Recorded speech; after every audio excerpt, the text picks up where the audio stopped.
football, Badgers basketball, and then for Badgers football, Packers football, and then for basketball we do a power pair, right?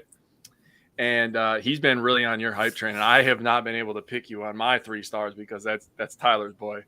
Now, I'm a really big Injok Meta guy. I think his growth this season has been tremendous.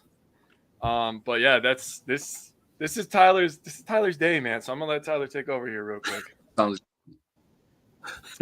Just put me out there like that, so that's how we're starting the show. All right, that's what we have him here for. That's why we're excited to have him. So welcome to another Wisco Fanatics Wednesday. Jake and I are very excited. We have CJ Goetz with us. We can't see him, but we can hear him, so we got that. What is really cool about this is that CJ Goetz is actually our first active player on the show. We've had a bunch of analysts, and we had Tim Dillard on the show, who was a former player, but CJ is our first active player, so we're very excited to welcome him in. How you doing? Doing good. How are you guys? Fantastic, man. Fantastic. Just loving Wisconsin winter. It's here. Alrighty, so we want to make sure we're respectful of your time, so it's going to get right into it. So I think the question that's at the front of everybody's mind, maybe one of 2 questions at the front of everybody's mind, but what was your first impression of Luke Fickell? Yeah, for sure. So, we all had most of the players had one-on-one meetings with him, like literally the day right after. I think that, he's obviously very, very, talented coach, and you can just tell by interview and one-on-ones with him that he's a very good guy as well, which, that's a huge thing. But, I think that biggest thing with him is, his past record at Cincinnati and how he turned around Cincinnati, and, the reaction of all Cincinnati players when he left. Everyone was so sad to see him go. And, I think that speaks volumes, if it was past players or for those players. And, I think he has a really good plan, really good developing plan. And, I think that, definitely Wisconsin's in good hands with Coach Fickell. Awesome. Love to hear that. As a Badger fan, I'll tell you what, I was very excited when we got him. I was almost giddy to the point where I was like, oh my God, dude, I'm thinking playoffs. I'm thinking titles. This guy just got here, right? Our next question is, did you consider the transfer portal? No, I really did not. Growing up here and playing here, it was always kind of, a dream, I guess, when I was younger. And, to have an opportunity to play here, I can't really say that I want to play anywhere else or anything like that. So, I just saw it as, some change that, you can take it 2 ways. You can see it as a positive, or you can just dwell on the negative. And, I decided to just see the positive out of it and, just keep grinding away. Love it. Absolutely. Love that. That's awesome.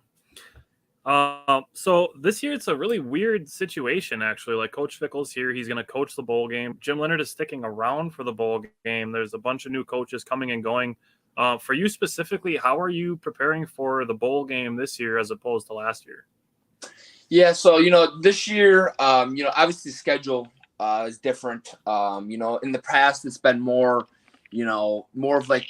time for bowl preps normally used to be like developmental time for younger guys and practicing, 5-6 days a week. These past 2 weeks has kind of just been just getting back to it, everybody. So we practice, 2 days a week and then lifting 3 days a week. And that's for everybody. And then gradually working, I think next week, getting into, actual game prep for Oklahoma State. So, it's been a lot different in the past as of the workload and, little difference in between what kind of practices we're doing and stuff like that. But, I feel like, the mindset's still the same as it has been, going to the bowl game to win the game. So nothing like that has changed. Cool. Absolutely. That's a great attitude to have in football and in life. I'll just say that. So this next one is a 3-parter. So I'm just going to give you the first part and then we'll continue on after that. As a player, do you see what fans say on social media? No, not really. As I first got here, that's kind of the advice from upperclassmen is, when things are going your way, on social media, people are going to, be high on you and be talking good about you. But the minute anything goes bad, social media is not going to be the best for you, for your mind. And, so no, I really don't see, a whole lot that goes on social media or what they're saying about you. Obviously sometimes you'll see stuff here or there on people, but I don't really try to get into that too much because I know it's not going to be probably very good for you. All right. Well, screw the second part then. And also I'm going to say that I'm very proud of you for that answer. I think, I have a 10-year-old stepson. I'm just going to ad lib here real quick. And I try to teach him about, staying grounded even when you're doing good. And I'm going to show him this clip of a player saying something like this. So he can learn from that as well. I just want to say, would it affect your decision if you were a recruit and you saw some of the things that fans are saying about current players? As a recruit, I think that, I feel like you don't really see any of that. That's the thing, like on social media. And I think that, if you're, 16, 17, 18 years old and you're seeing stuff like that, I think that could, kind of change. But, as a recruit, my biggest advice would be, like stay away from it because, when you're in high school, you're going to be seeing like a lot of, high praise and stuff like that. But, the minute you get to college and you don't see stuff like that, it's going to change your mindset. So I feel like, the best thing would be to just stay away. I think it can influence a decision because, it's, 15, 16, 17-year-olds. So, yeah.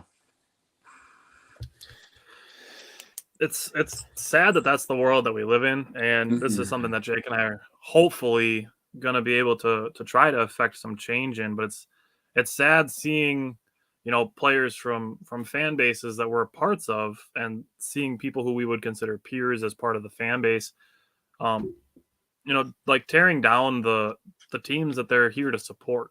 And, it brings me back always to like a Vince Lombardi quote where he's, it's easy to support when the team is winning, but your true character shows when the teams are losing.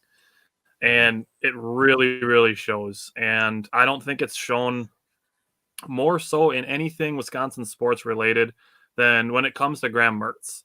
And it was really sad. And honestly, it made me pretty angry seeing that during the Iowa game that Graham Mertz reached 5,000 career yards at Wisconsin.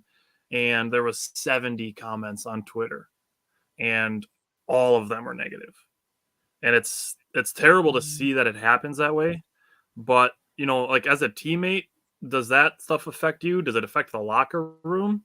When there's so much negativity, not necessarily like you guys don't see it on social media because you try to stay away from it. But, when it's pretty constant and it's on the actual Badgers football page, it's hard to avoid, especially for fans like Jake and I. Yeah. I really don't think that the negativity really affects, teammates interaction. I feel like, everyone in the locker room, we have a brotherhood with each other and, everyone in the locker room is your brother. So, you're not gonna really, you're not gonna really put anyone down or put negativity or weirdness towards a situation because of, what's online. At the end of the day, Graham's teammate and, he was a brother of mine. So, love the dude. Never gonna, shame him or anything for, going out there and trying, at the end of the day, it kind of comes down to like the people that's, posting or bringing negativity, probably 3/4 of them have never, been in a situation, of playing a Division I sport or anything like that. So to really listen to that would be kind of nonsense. And, it does not affect a locker room or relationships with guys or anything like that. That's an awesome answer. That's perfect answer. That's great to hear. On the part of Wisco Fanatics, on part of Tyler and I, we're so proud of Graham for going out there and being a warrior every week, taking hits, continuing to work. You say it doesn't affect the locker room, but to us, we don't want that kind of stuff, right? We just want to get all that negativity out of there. We just want support, positivity, and we don't want anybody to have to deal with that because mental health is an important thing to us, and it should be important to everybody. The next thing that we're going to talk about actually is about mental health. So how do you protect / take care of your mental health? Yeah. So, the biggest thing is just staying positive, realizing that everything you do, you can't be perfect and that, it's going to be growth over time. So, as long as you're making progress, for me, I feel like mentally, that's kind of like a checkup for me that I'm, making growth, and to never dwell on anything or get too down on anything. Our university has a lot of services if, guys are struggling and need help for mental health. We even have a mindfulness coach that will do, practices in the weight room and incorporate that in, the training. And I think, that plays a role in, developing your mental and keeping your mental health good. So, our university has a lot of resources, and then, just staying positive and realizing, every experience is going to happen different in just the way that you see and you grow. That's awesome. That's a really good answer. I really like the growth over time. That's such a big thing. It's seeing, we live in such a instant gratification world. So having the mindset of trying to grow over time and realizing that, you're not going to lose 20 pounds in a day when that's your New Year's resolution. It's going to take time. So the growth over time is a really good, that's a great example and a great answer. So we knew this was the other question that it came to. It was going to be between Luke Fickell and Jim Leonhard. So, with Jim Leonhard, what does Jim Leonhard mean to you? Yeah, I mean, from watching him when I was young to, being fortunate enough to play under him as my defensive coordinator and then head coach, he's just a great guy, great role model, tremendous, football mind, just super good coach. It means a lot to me. Really has helped me develop my game. So, Coach Leonhard, has had a great impact on my playing career and developed me from, a freshman to where I am now. That's awesome. What would be your ideal position for Jim Leonhard? We had one report where it was Jim Leonhard's coming back, and then it was 2 days later it was actually he's only coming back for the bowl game, and then he's departing, and that's the last we've heard. So what would be your ideal position for Jim Leonhard? Yeah, it's a tough situation for him. Felt really bad for him and still do, but I feel like, his ideal situation, he has to do what's best for him. He has a family, played in the NFL for a long time, coached for a long time, has, 3 kids. So I feel like, he's got to do what's best for him and what's best for his family. Yeah, I actually said it in the last couple of weeks that I could see him potentially taking the year off and just having a year of family time. Mm-hmm. Yeah, I think we're on the same page with that. I think that's what would be best for Jim. So I just had a random question pop in my head because I'm very interested now. If it's not Camp Randall, because you can't say that, because I know that would be your answer. What is your favorite Big Ten stadium to play in? Favorite Big Ten stadium to play in? I would go with Nebraska. Nebraska, really? Yeah. I would say Nebraska. Interesting.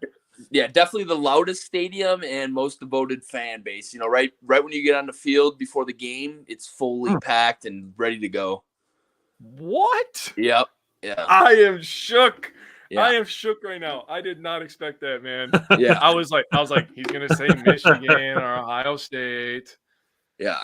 Wow. Okay, that's a great answer, man. Thank you for that. I was not expecting that. I'll say I'm not gonna lie. I was thinking maybe he was gonna say Iowa because they waved to the Children's Hospital. Yeah. I thought maybe that was gonna be the answer. I'd say Iowa close second, but one Nebraska. Okay, now let me ask you this: who's your least favorite Big Ten team? Least favorite Big Ten team, Minnesota. Oh, easy. Oh, I love you so much right now. Thank you. Good answer. Yeah. Mike, our Badger guy, he's a guy that joins us. He's pretty in tune with the Badgers too. He did not expect the Nebraska answer. Yeah. That was. So have you gotten a chance to meet with Mike Trussell and kind of get an idea of what the defensive coordinator and some of the coaching rooms on the defense are going to look like? I have not yet. No, he's been on on the road recruiting, so I have not been able to. I'm sure will right after the bowl game when we get back.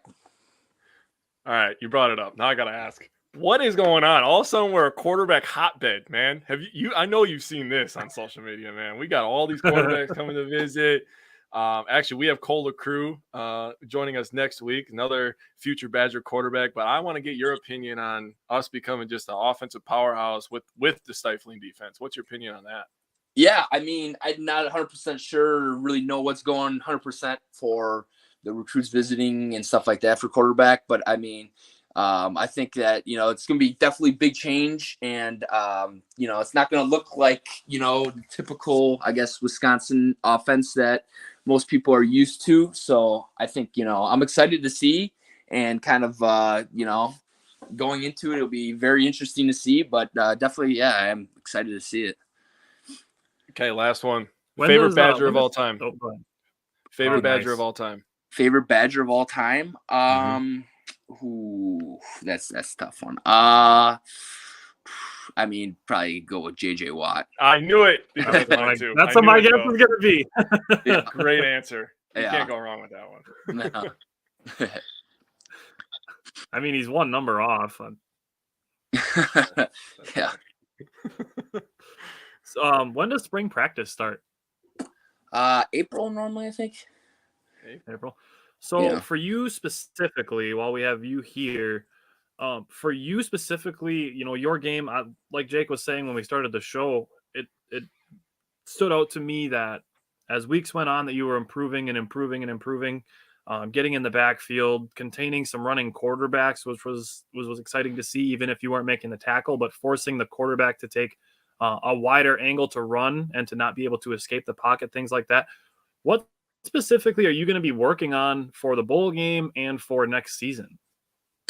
Yeah, for the bowl game, definitely just finding in on, little details, if it's hand placement and stuff like that. Biggest thing for bowl game too is, staying in football shape. It's a long gap of time between, last game and the bowl game. So definitely staying in shape, running and working out, stuff like that. But then, detailing in on little details within the game during practices that we have. And I'd say the biggest thing definitely is cardio wise though. Cool. All right. I'm all out of random questions, man. I asked them all before the show. The other random question that I was thinking about asking is, obviously football is your main thing outside of school, being a student athlete. What do you do for fun outside of school and football? Yeah. With the little bit of time that we have, if it's, a weekend or, after a game, definitely like hanging out with the guys, if it's, going out or getting a bite to eat or something like that. So, it's definitely, hanging out with the guys and, kind of, getting a little team bonding activities together. Just guys being dudes. So now I got to ask. I love it. Now I got to ask. Who are you closest with on the team? Who am I closest with on the team? I'm close with, everybody. But if I had to, give you a small group, I'd go with Joe Tittman, Hayden Rucci, Clay Cundiff, Jack Eschenbach. So, list goes on. So that's the giant group of guys. Yeah, that's how it is. Anytime you're out, it's going to be a big group of football players walking around. Just gigantic human beings walking up and down Madison. Gotta love it. Yeah, just make sure you give Ingjog Meta a shout out from me. Tell him he's my favorite player on defense this year. Okay, will do. Yeah, really appreciate that. Seriously, he's been my boy all year. Okay, atta boy, Ingjog, let's go, baby. Yeah, his locker's right next to mine. Yeah, I'm good buddies. Of course it is. Of course, nice. Well, CJ, you've been my guy this year, and I appreciate you taking the time to jump on with us. It means a lot to us. We started this show about 2 years ago, so being in a position now where we have players that we watch on Saturday and we get to talk to them, actually person to person and kind of get to know them a little bit and see some behind the scenes of what the players are up to is really cool. So we really appreciate you taking the time to sit down with us and talk for a little bit. Yeah, of course. Yeah. Thank you guys for having me on. Yeah, man. Hey, on Wisconsin. Yeah. Yes, sir. And you're welcome anytime. We would love to have you back anytime. I appreciate it. All right, man. Take care. All right. Take care. Have a good night. All right. He's going to give my boy in Jacques Meta a shout out. I should have told him. I messed up on that. I was a little nervous. My face was getting hot. I won't lie. But here we go. We're going to talk a little some warm in basketball here. now. Oh. Bro, I was really not expecting Nebraska as the answer. That surprised me. Because I was about to throw a dig, but I was like, we're above that, man. I was about to throw a dig at Nebraska with their sellouts. But I'll leave it alone. Yes, that means all it's sold. Doesn't mean there's people in all the seats. I get it. All right.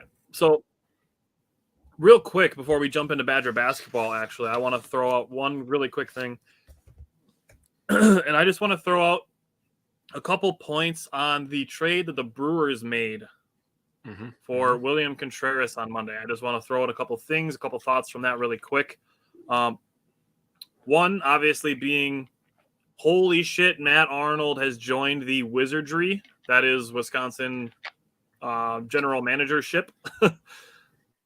Running David Stearns and Russ Ball and John Horst and their Wizardry. Trading Esteri Ruiz, like literally just a fast dude, for an starting all-star catcher who is he's going to be 25 years old on Christmas Eve, who started the All-Star game last year and is under team control until 2027, and getting a reliever thrown in who had a 3.35 ERA last year, which is pretty decent. Actually, it would have been fifth best in the Brewers bullpen last year, so that's pretty good. And then getting a young prospect, another 24-year-old that can throw 100 miles an hour. It's a good trade for the Brewers. And all they had to give up was Esteri Ruiz. And you know what that means, don't you?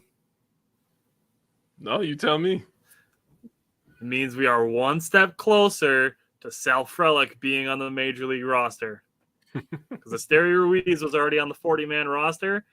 So that kind of was a barrier of entry for Sal Frelick. And now there is one fewer player in front of Sal Frelick to get onto the Major League roster this year. So I'm excited for that.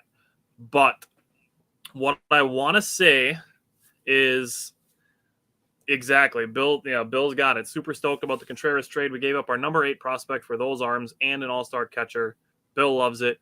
And the thing is, too, it's like we're trading from a position of great depth. Obviously, there's Mitchell and Weimer and Frelick and Churio, and then still having Christian Yelich and Tyrone Taylor on the roster, getting Jesse Winker in the Colton Wong trade, and signing Bryce Perkins to a one-year deal. There's tons of options in the outfield here, so the Brewers don't have to bring all the guys up at once, even though I would like to see it just because I think it would be fun. But it's not the best strategy when you're thinking about it, because if you bring them all up, then all of their service time starts at the same time. Whereas if you can kind of stagger them a little bit, you can kind of spread out the service time a little bit. Maybe we do see Jackson Churio for the last month of the season for September call-ups.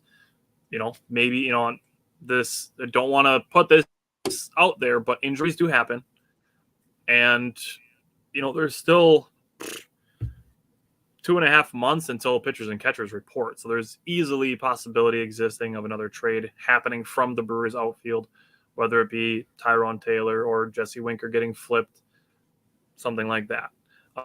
But the last thing I want to say on this is the Brewers getting a catcher who is young, inexpensive, and under team control for a long time by upgrading a position of need like that without having to spend money on it is huge. I can't emphasize this. Might actually be my favorite part of this trade is that it allows the Brewers to make upgrades at other positions or extensions would be interesting. But it allows them to spend money at other positions, whether that be third base or first base maybe, or on the bullpen still, or extensions, which would be, ideal. I mean, go ahead. I see you're looking at Bill's comment. I get it. Yeah. Read it out. He says, too many people still trying to tie this trade into the Hader trade last year. Doesn't make sense to me. And I understand that mindset that you're coming with. But even if you do, we're trading a guy in Josh Hader, who's very, very good for us. I'm not going to say anything bad. And we had a guy that could fill in that role. And we were able to flip that into an all-star catcher. Like Tyler said a million times, under team control. He's an all-star starter. The guy can rake. I would be really interested to see what all the pitchers on the staff felt about this, because that is the biggest tell of how they would feel about, because the catcher and pitcher, they got to be like best friends. They got to be like right here all day, you know? So I'd be really interested to see how one of them felt about this trade. But even if you do tie it into the Hader trade, we just got a 24-year-old all-star catcher. Come on, man. I'm excited about that. And we still have Devin Williams. We got Wilson Contreras' little brother, too. So a dude that hates the Brewers now has his brother on the team. And now we have Willie and Willie, so it's Milwaukee, baby. I'm calling it Milwaukee this year. Yeah, I saw that. Bill said he's not real popular on some of the other pages.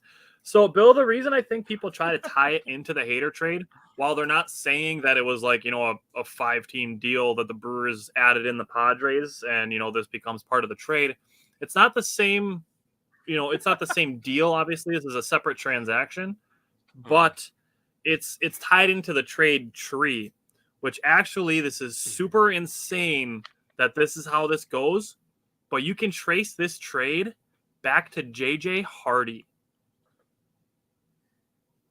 So, because the Brewers traded J.J. Hardy and they got Carlos Gomez and Mike Fiers for him, and then traded Carlos Gomez and Mike Fiers to the Astros, and they got Josh Hader, Adrian Hauser, Brett Phillips, and Domingo Santana, and then trading Josh Hader netted them as Esteury Ruiz, and now trading Esteury Ruiz and Wilson Contreras. So you can trace this tree all the way back to J.J. Hardy.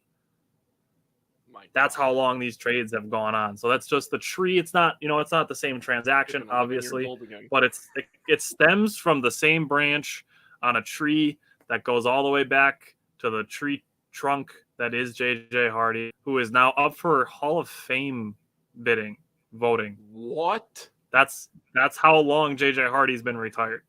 And we're still feeling the ripple effects of that trade. Bro, I'm getting gray hairs in my head. That's how long he's been retired. My God. Jeez. He's been retired long enough to be on the Hall of Fame ballot. That's wild to me. Holy shit. So that's that. Like I said, to me, I really think the opportunity to upgrade at other positions or extensions without having to pay for a high-level catcher like Christian Vasquez, I know was a target for a lot of Brewers fans. He got signed by the Twins for 3 years, $30 million. So the Brewers say they would have signed Christian Vasquez. That's $10 million less per season for the next 3 years that they can spend elsewhere. So we're just stocking more money that we can throw at Willie Adames, Corbin Burns, and Brandon Woodruff. So to me, this deal, so these fans calm down. That would be nice, but we're a third of the way into the offseason and fans are already like, the Brewers aren't doing anything, and now they're doing so. So this catcher trade that we get now, with this guy being under team control for so long, it opens the door farther than it already has been opened by trading Hader, Renfroe, and Wong. It just opens that door even farther of the opportunity to keep all three of those guys. That's the biggest part of this for me. Yeah, we need to, and obviously I want to keep Willie Adames too, but Corbin Burns needs to be the first one. And I see everybody talking about Willie Adames. It's like, why is nobody complaining that we haven't re-signed Corbin Burns? Like, that's the first guy I would lock up. Because everybody thinks we're trading Corbin Burns. No, we're not trading Corbin Burns. We're going to lock him up, and everybody can shut the hell up. Yes, that would be preferred. Not on All our right. team. You ready to talk about? I am. I It was for like the take. month before he was traded. Oh yeah, you're right. You're right. Forgot about that. Yeah, it was. He had a bad month before he was traded. He had a bad month after he was traded, and then San Diego made a little bit of a run. But it was all that stuff with his kid right after his kid was born. I remember that. Yeah, and he was like there, and then he was gone, and yeah. Wish that's him the nothing but outside the of best. sports. Similar. Yeah. All right. Real talk, real quick. I'm gonna switch back to this for a second. There is nothing wrong with wishing the best for players who leave your team to go to another team. There's nothing wrong with wishing them well. I mean, even the two main examples that I'm thinking of right now are Josh Hader and Amari Rodgers. Amari Rodgers scored a touchdown this weekend. Good for him. I hope it happens again. And I hope it happens all the time, except for if he plays against us. Same with Josh Hader. Like, if he's going to go succeed in San Diego, good for him. I hope he sucks when he plays the Brewers. That's it. There's nothing really more that needs to be said in that, in that way. And yeah, I mean, closing out the Dodgers is always good because, it's always fuck LA. But, seeing so much hate for guys who didn't succeed here but succeed elsewhere, it's such a weird concept to me. Because, Jake and I are obviously on this train that athletes are people. Oh, yeah. They're people, regardless of what team they play for. So, I cannot wrap my head around how this guy is still making headlines. But to see that somebody wrote an article saying that Amari Rodgers' success with the Texans this past weekend means that Aaron Rodgers needs to go because he's unwilling to play guys. Don't open the can of worms because I'm going in now. It's already cracked. I broke the seal. So listen, I said on Friday night that Amari Rodgers was going to have a chance to get some burn. Did I not? Because Brandon Cooks and Nico Collins were out. I said that. I know I did. I was there. I was there too. And then he goes and gets some burn. He gets like 5 catches for 60 yards and a touchdown. And then all of a sudden it's, Amari Rodgers is back. The Packers suck. Or whatever it is. Yeah, James, we had him on. He was on for the first 20 minutes of the show. He has a busy schedule, man. So you'll be able to see it again. All right, give me your thoughts on it because I know you got something brewing. Oh God! So I was in a gigantic argument with some freaking douchebags. The podcast is called Packers Without Borders or whatever. Just some gigantic BRS borders. Yeah, they spelled it wrong. So if you try to look it up, they spelled it wrong. Yeah, imagine me telling you that you spelled something wrong. Yeek. But here we are, right? I'm Jake's editor, by the way. Yeah. So here's the thing. Somebody was trying to ask a question. They said, how come players like Amari Rodgers leave the Packers all the time? This is my annoying girl voice. How come players like Amari Rodgers leave the Packers all the time and then they succeed? I'm like, that is a dumb question. Why are we even going there? Like, I could tell that your life is shit by the questions you ask because you're looking at the past. Who gives a fuck? He's not on our team anymore. And do I want him to do well? Absolutely. I want him to succeed because he fought very hard to get into the NFL. That was his dream. And he succeeded with that dream. He went through injuries. He went through film sessions. He did it all, right? He put the work in to get there. So, yes, of course, I want him to win. But the fact that he's not on my team anymore, I don't give a shit. I really don't. And I said that I told her, I said, that question is stupid. That's a stupid question. So then apparently me saying the question is stupid was attacking her because she's a woman talking about football. I don't know what that is. It could have been a gigantic purple whale asking that question, and I would have said that was a dumb fucking question. Like, straight up. I just don't understand why that question needs to be asked. It doesn't need to be asked. He's not on our team. It's just like the Devontae stuff. And it's not an exclusive thing. Right. It's not an exclusive thing where players leave the Packers and they succeed. I do agree with Matt that Amari was a bit misused and would have liked to see him more as a receiver. I totally agree with that. I said that on some Friday shows. before Samari Toure even started catching on a little bit, to see a little bit more of Amari Rodgers. So, like, I agree with that. And, you know, saying that he could have been worse than Sammy Watkins, I will agree specifically on, like, route running. You know, the quote unquote offensive part of offense where you're actually trying to move the ball with the receivers. But when you have Sammy Watkins, I think he was the number one run blocking wide receiver last year. Yeah. And in my mind, that's still the reason that he was brought in. Exactly. So let me finish this real quick. I'm just gonna real quick. So I asked a question because everybody's attacking me, right, for 45 minutes. And I'm like, all right, whatever. Come on. I need 10, 12, 17 of you. I don't give a shit. I'm going to make all y'all look stupid. So then I proposed the question. Who in the wide receiver room are you getting rid of to keep Amari on this roster? And somebody said Sammy Watkins. So my response was the front office already had to answer that question. And they chose to keep Sammy Watkins, a guy who, by the way, had two gigantic blocks for touchdowns against the Chicago Bears. I said, you're gonna pick Amari over that? They're like, oh, you don't think Amari can run block as good as Sammy? Clearly fucking not. And the professionals didn't think so either. Don't. So why the fuck are we worried about Amari? Honestly, like, the tape shows that, the stats show that, and obviously the transactions show that. Yeah, Matt, they got blocked by us. And, you know, we're not here trying to, like, discredit other people's content because, you know, their content might be good, but their interactions with people that are talking with them is not good.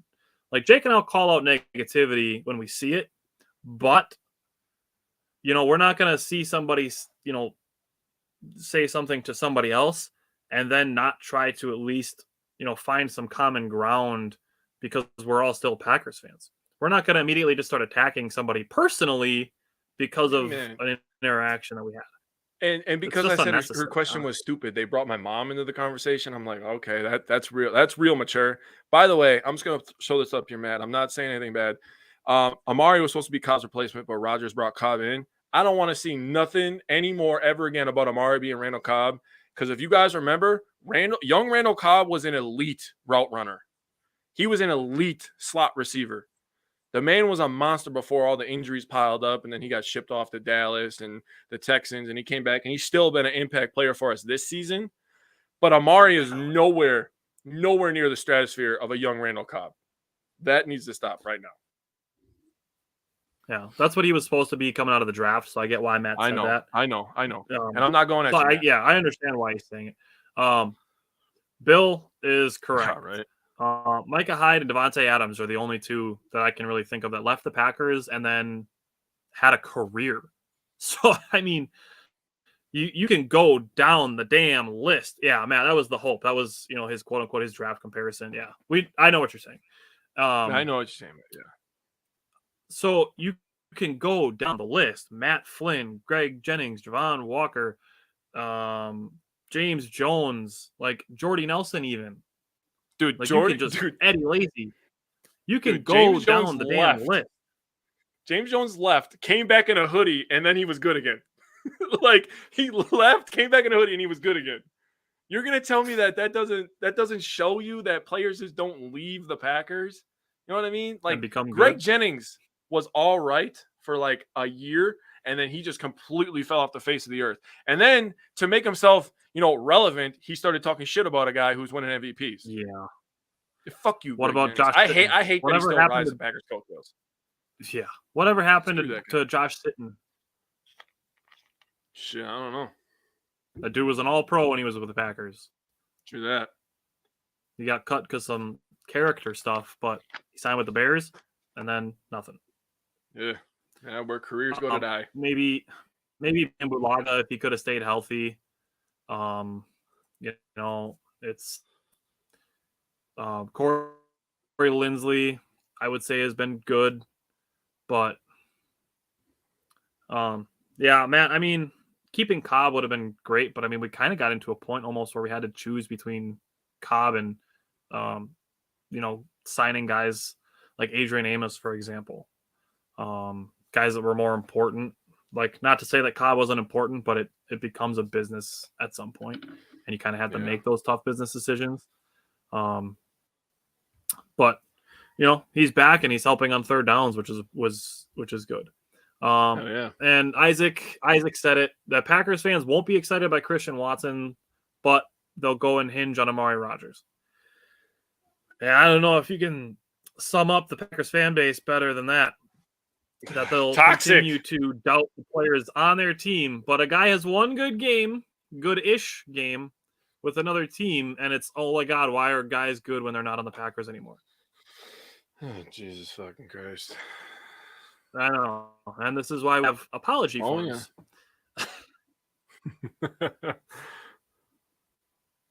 Yeah, and James, I agree. As soon as it gets to somebody being personal with stuff, that's how I know the conversation's over. And honestly, I've gotten to the point where even just regular trolling, like, I don't even waste my time with that anymore.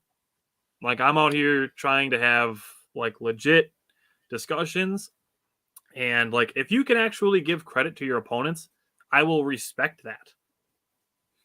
Like, the Packers beat the Bears. The week before, the Packers lost to the Eagles. So for the Packers to give credit to, say, Jalen Hurts, for an Eagles fan to come and say, oh, yeah, the Packers suck, or Vikings fans to come and say the Packers suck after losing to the Eagles, I would respect it so much more if somebody said, yeah, they lost, but Christian Watson is absolutely balling. Because that's the kind of stuff that Jake and I are trying to get at, is that there is things to be excited about and things to enjoy, even if there are not, the wins and losses aren't going the way we want them to. There are still ways to enjoy football season. And I'm excited that we get to have Mike Spofford on the show, the Packers.com writer, on Friday, to give more of this perspective from somebody who literally works for the team. Because apparently us saying it isn't enough. It is for some people, like Matt and Bill and Simon and Isaac. Like, we have some really devoted fans, which we, like, honestly, we cannot appreciate more, like, how devoted some of our fans are of our show, and it's awesome. Everybody except Isaac. Fuck that guy, It's awesome. It's especially awesome when we post something, one person comments something negative, and then the fans of our show and our page come in and they bring up that person's being negative and that there's positive takeaways and stuff. Like, I cannot express to you how good that makes me feel. It's like a proud dad moment, but for the fan base of a podcast is how it feels. So, Bill, Matt, Taylor, who watches our show all the time, Tim, who's been watching our show like since it started, people that have stuck around with us and people that are coming to us and saying how much we appreciate stuff. Like, I know Andy Heyman is a guy who has said multiple times, like, I appreciate you guys for sticking to your principles. So we see that. I don't know if he watches the live show every week, but we see his comments.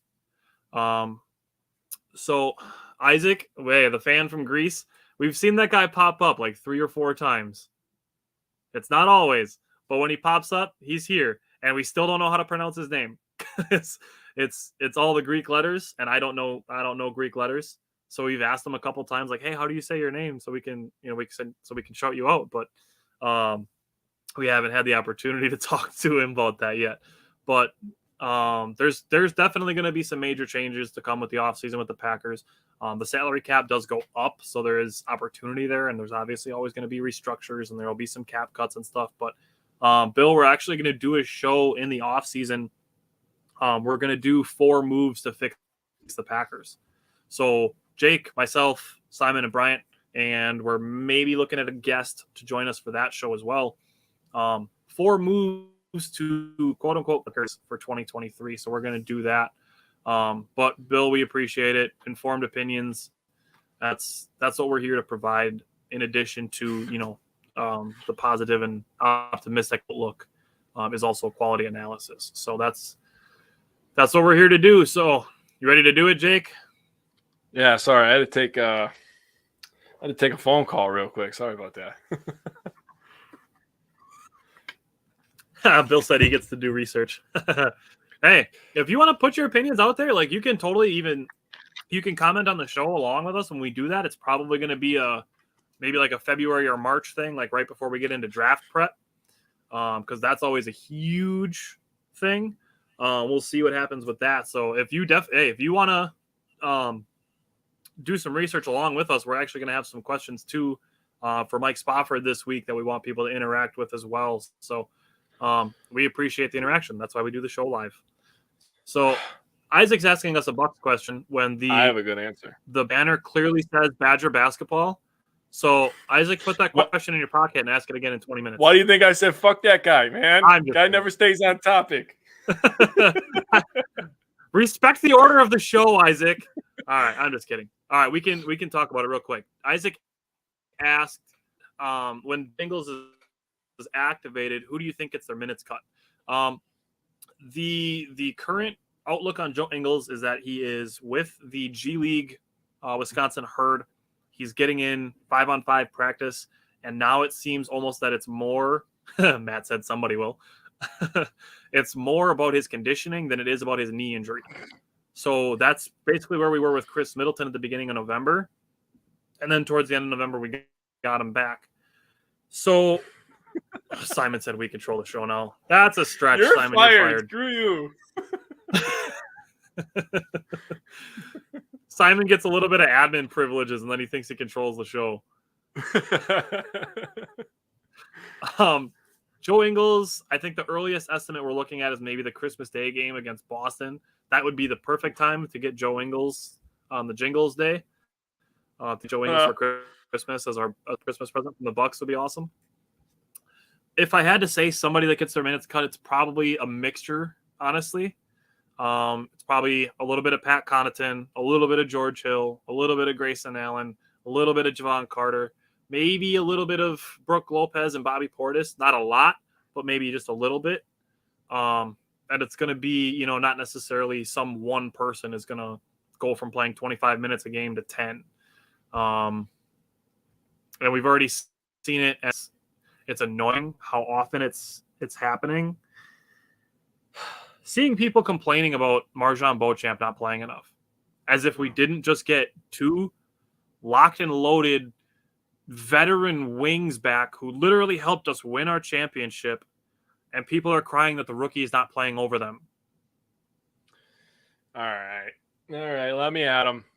Do they not understand that we have like the stupidest, most flexible roster in the league? And I'm not even like trying to talk stupid, but like the lineup flexibility on the Milwaukee Bucks is insane. Got to work Christmas party and I enjoy the show. All right, Simon, be ready on Friday, buddy. We have a big show. Also be safe.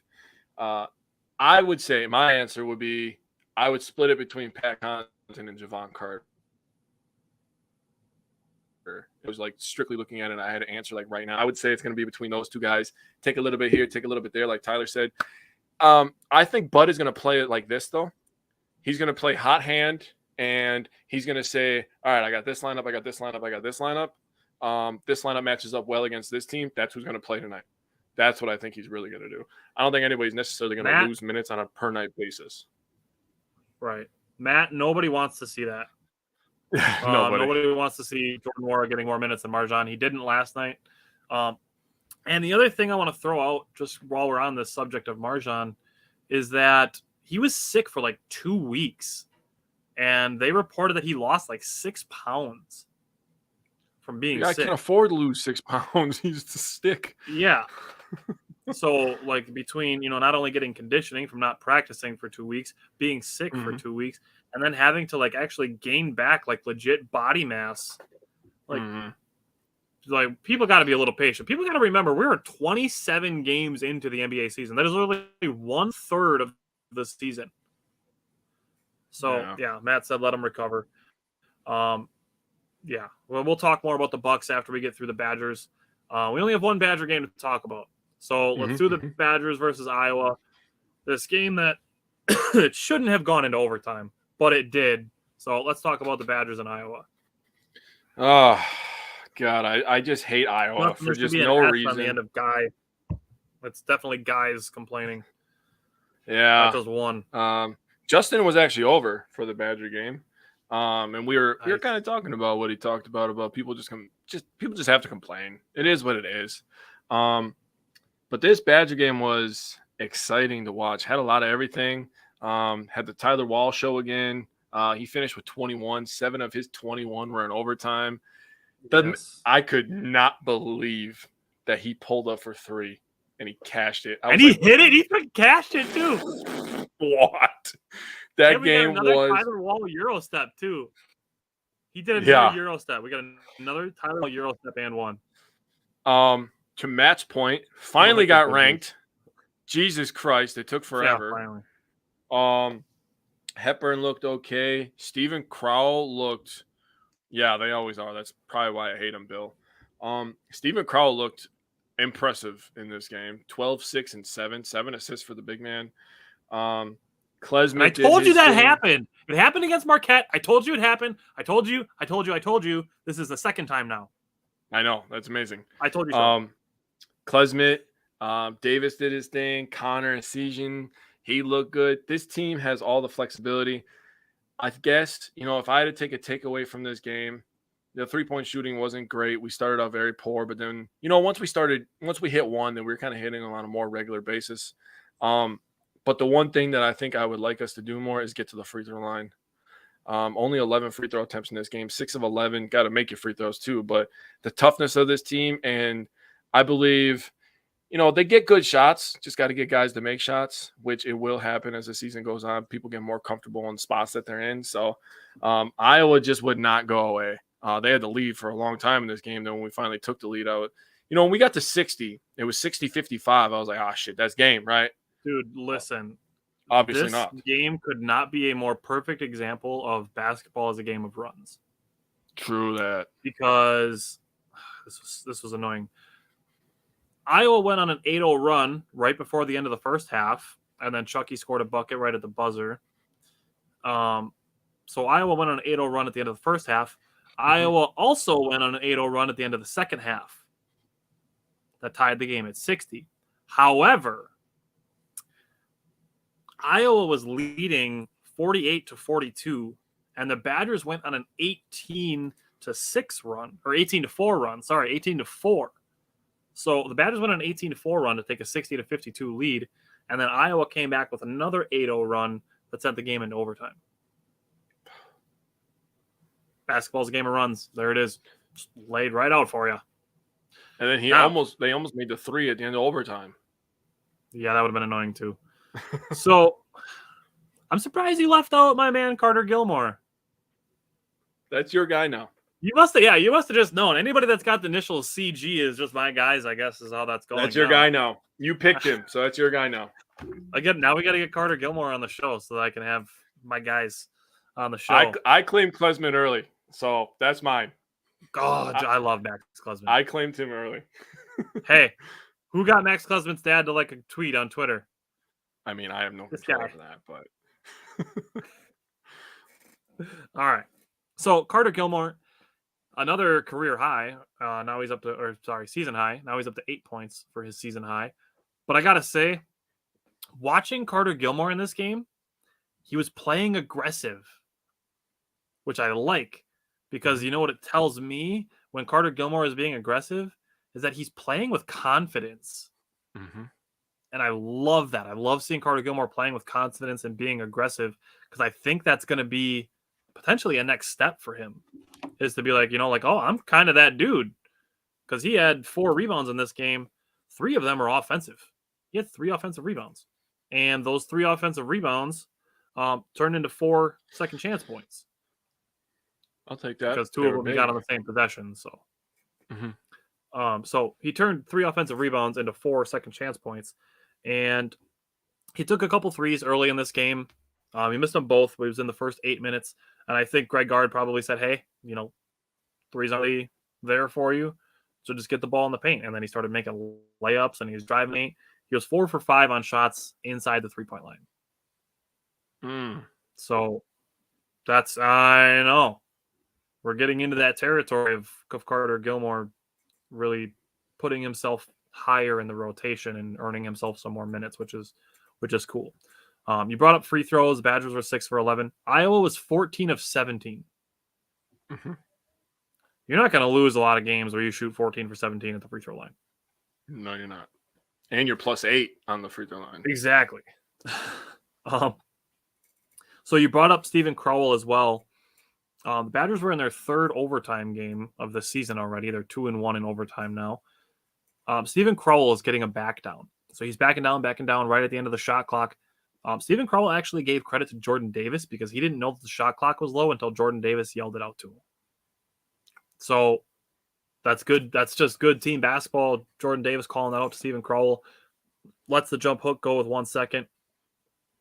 Gets it done. Shit, not even Jordan 1 second. Davis. Jordan Davis showing his value a little bit. Mm-hmm. Obviously, the situational awareness, and he had a pretty quiet game, but he hit a pretty clutch three-pointer in the overtime period as well. Mm-hmm. So I wanted to give him credit for that. And the last thing I wanted to say on this game with the Badgers is you mentioned the thing that you want to see the Badgers do a little bit more is getting to the free throw line. I want to see the Badgers do less catch and look to pass. So what I want to see the Badgers do is I want the Badgers to catch the ball and look like they're ready to score. Whether it be catching the ball and doing a shot fake or doing a jab step, something that makes it look like they're ready to score and not just catching flat-footed and standing up straight, looking like you're ready to make the next pass. That's the only thing that I can really throw out there of something that I'd like to see differently is I want guys, when they catch the ball, to look like they're a threat to score at any time. Our keys kind of play hand in hand. If you be more aggressive on offense, you might get more free throws. Sure. So that's what I wanted to say with that. I mean, you brought up the stats, but I got to throw out Tyler Wall and Chucky Hepburn had 4 steals each. Fuck. I know. 4 steals apiece for Tyler Wall and Chucky Hepburn. That is, love to see it. Yeah, they both had some massive ones at the end of the game too. Mm-hmm. Yeah, well, Chucky Hepburn got a steal and made 2 free throws. Tyler Wall got a steal and missed 2 free throws. That's not good. Yeah, don't do that. Next time, just make your free throws. Well, that would be nice. Easy as that. Yeah, if you're shooting free throws, just make them. Just do that. Yeah. All right. So the Badgers only have 1 game between today and next Wednesday, so we're only going to have 1 Badger game to talk about next week. That's why we don't have a power pair, because we're picking a power pair from 1 game. So there's not really a slate of games. The Badgers play Lehigh tomorrow, and then they're off until next Friday. This is a home game. I have this one picked as a W. I can only assume that you have the same. W. All right. Got it. All right. Is there anything else you want to say on the Badgers? No. Let's talk about the best team in the NBA. Let's do that. Isaac, hey, you got any questions you want to ask about the Bucks? Oh, you did that already. Okay. Yep. Thanks, Isaac. I'm just kidding. All right. Give me your power pair and underrated performer from the Bucks. Power pair, I had the same as last week because, they're just really fucking good at basketball. First, I have Giannis Antetokounmpo, 27 points, 11.5 rebounds, 5 assists.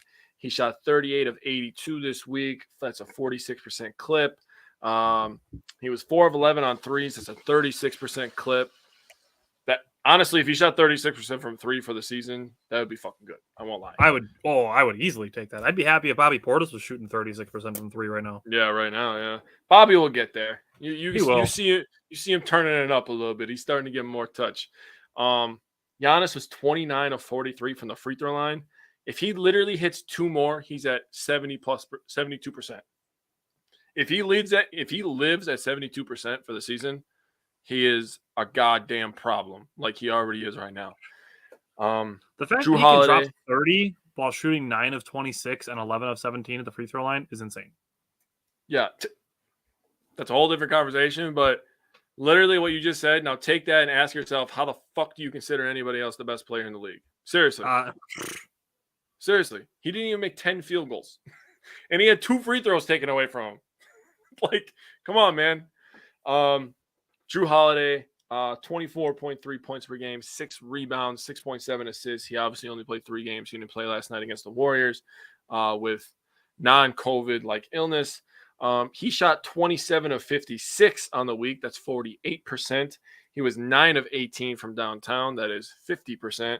And he was 10 of 11 from the free throw line. That is 91%. So, I mean, geez, Lovely. What more can you do? I actually forgot to do an underrated performer, but if I had to pick somebody right off the top of my head, I'd pick George Hill. George Hill moved the ball well this week. He made the right plays, and he was playing good, solid defense. I don't have any stats on him, but George Hill would definitely be my guy. In my notes, I have reasons for that. Totally agree.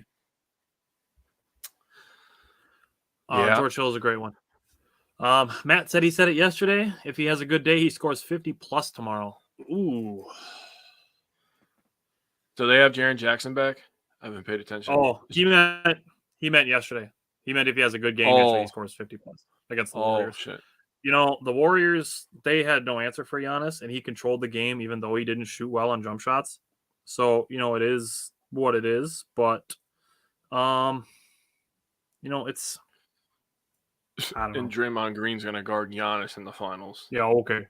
He's too worried about people in the stands. To answer your question, Jaren Jackson Jr. is back. Okay. Well, doesn't matter. Okay. Now listen to this. So I have Giannis, obviously. I mean, I don't know how you can not say Giannis. We said this last week. What are we going to do? We just have Giannis in this segment every single week and then have 2 other power pair players and an underrated performer. Did Draymond foul out? I don't think he did. I was just about to look at the box score, actually, because I wanted to bring up something about Bobby Portis. And surprisingly, with all the technical fouls, I don't think Draymond got one, did he? 2 fouls. Draymond Green only had 2 fouls. And he didn't get a tech yesterday. He was one of the few that didn't get a tech. Listen, on the subject of Draymond Green, he also literally caught the ball a step above the free throw line and dribbled away from the basket. Oh, he did. Literally dribbled farther away from the basket. Thank God the Bucks don't have a guy that does that. Oh my God, that made me laugh so hard. Draymond Green was 1 of 3 last night. He had 6 rebounds, 7 assists, and 3 turnovers and 2 fouls. And So he was way too little to double Giannis. And he wanted to travel. Nah, motherfucker, you just small. Oh, that was funny. All right. So aside from Giannis, the other one I want to put in there is Bobby Portis. Or as I've been calling him, Bobby Bortis. The dude is a freak. Now, all right, you ready for this? I have it pulled up so that I can list it all off. Bobby Portis per 36 minutes, offensively at least, is Kevin Garnett. He's literally Kevin Garnett per 36 minutes. And I'm going to call him Kevin Garnett light because he doesn't bring what Kevin Garnett did defensively. But listen to this. So this is per 36 minutes. Bobby Portis this season versus Kevin Garnett's career, 19 points to 18.6. So he averages 0.4 more points per 36 minutes than Kevin Garnett. Rebounds. Bill said Bobby was his underrated performer. I'm okay with that as well. But I actually want to go with George Hill, like Jake said, because Jake made a really good point during the game last night that George Hill has been one of our most consistent players, which I agree with. So back to Bobby Portis, 19 points to 18.6 rebounds. Kevin Garnett is known as a great rebounder. Over his career, per 36 minutes, he averaged 10.5 rebounds. Bobby Portis per 36 minutes this season is averaging 14.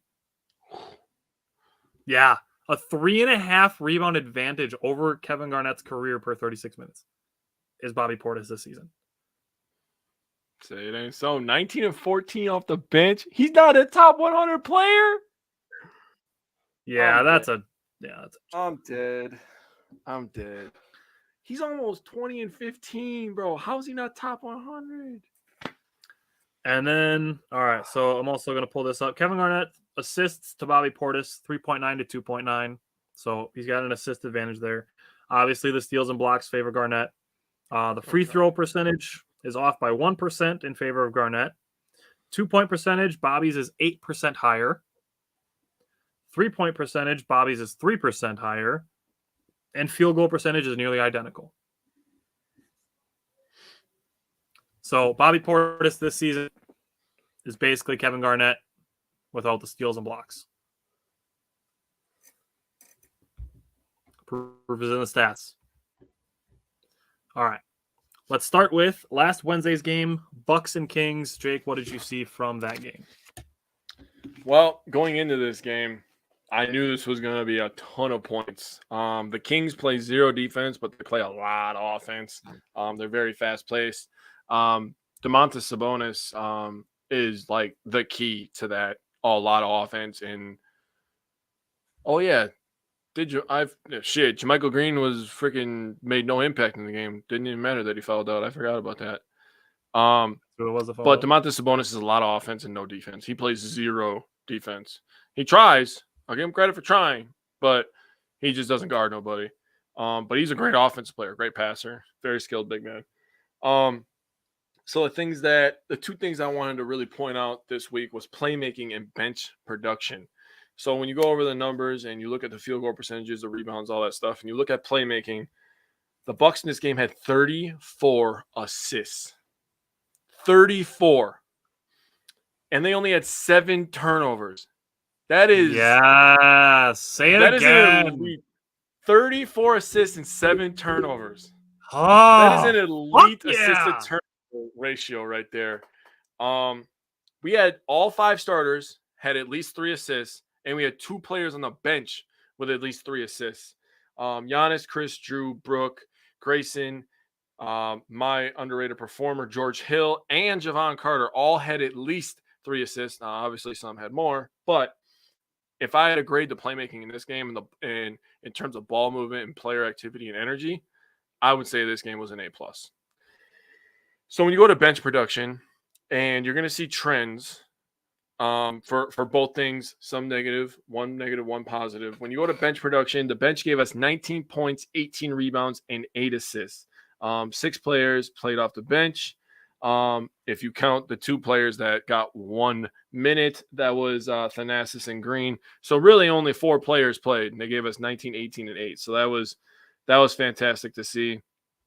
I do want to give a shout out to the Bucks free throw shooting, 20 of 24.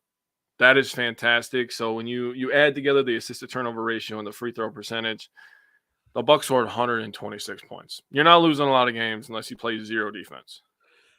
Don't mind me over here chuckling at Bill's comment, saying that Sabonis is like a crossing guard on defense. Busy once in a while, but just stands there otherwise. Yeah, he's not good on defense. But with the ball in his hands, man. Oh, Bill, that's awesome. That is awesome. Bill wins comment of the day. That shit was funny. That is awesome. Busy every once in a while, but just stands there. I like his original spelling of Sabonis. Awesome. That makes it even better. Sarongs. Oh, that's awesome.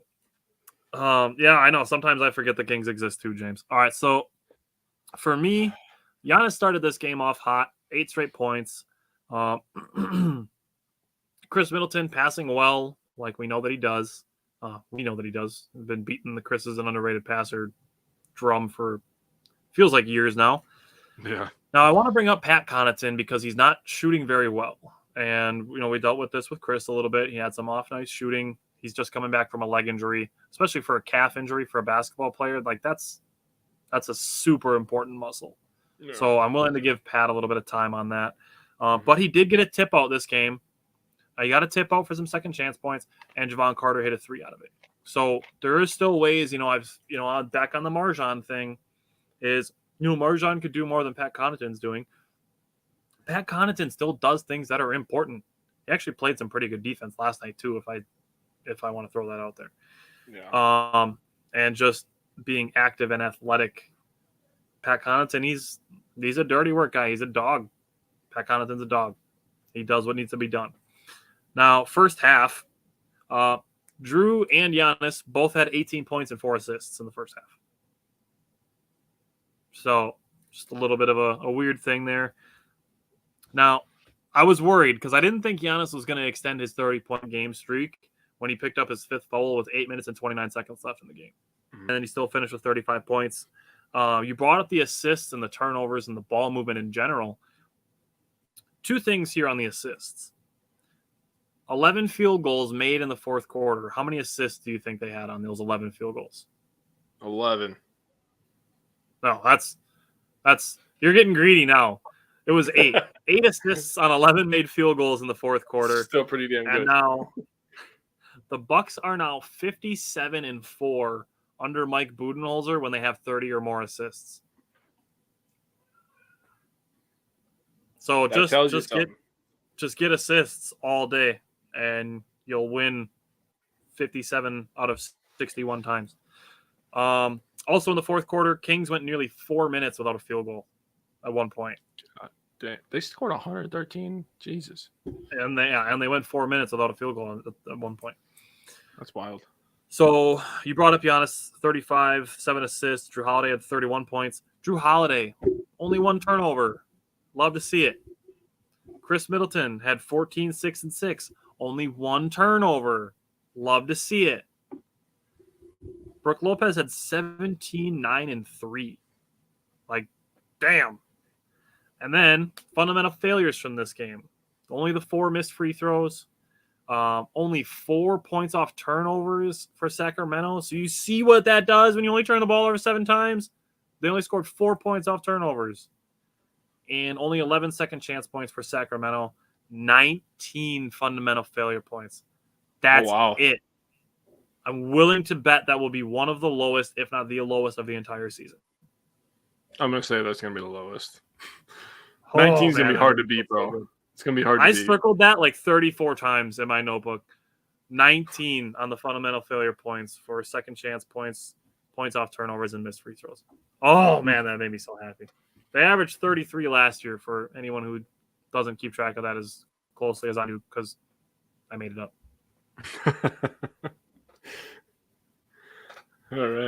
All right. I did write an article on it if anybody wants to read that. It's kind of tedious to read because it's a lot of explaining, but it makes sense to me when I say it. So, all right, let's go Bucks and Mavericks. Kind of a weird game, but let's talk about the Bucks and the Mavericks. What stood out to you from that game? Well, the first thing that stood out to me is me and you were watching it, and we say a lot of shit at like the exact same time. So like our timing is getting in sync. The things we say is getting in sync. Get out of my head, bro. It's crazy. Oh, dude, it was a good game. That one felt like both teams kind of throwing jabs at each other. You know what I mean? Like you take this jab, and we're gonna throw this jab, and it was a good game. I don't want to say it was the worst ref game of the week for us because I'm not saying for us, but like in general, I think last night's game was horribly refed. It was that ref was fucking. He was trying to be the face of that game, and he really kind of made himself the face of the game. I don't think some of the calls that were made on the Warriors were very fair. I'm just gonna go out and say that. Oh no, a Bucks fan saying that. That's crazy. I also don't think that one of Giannis's 10 seconds calls was 10 seconds. It was a good 8 because now when Giannis is shooting free throws, I do the ref count to see if Giannis is actually taking 10, 12 seconds. The one that he got called was 8 seconds. I'm like, what the hell? Yeah. So last night was weird, but so, it is what it is. One of the first things I noticed, if the Bucks and the Mavericks meet in the playoffs, I would be okay with that. Because that means we're in the finals.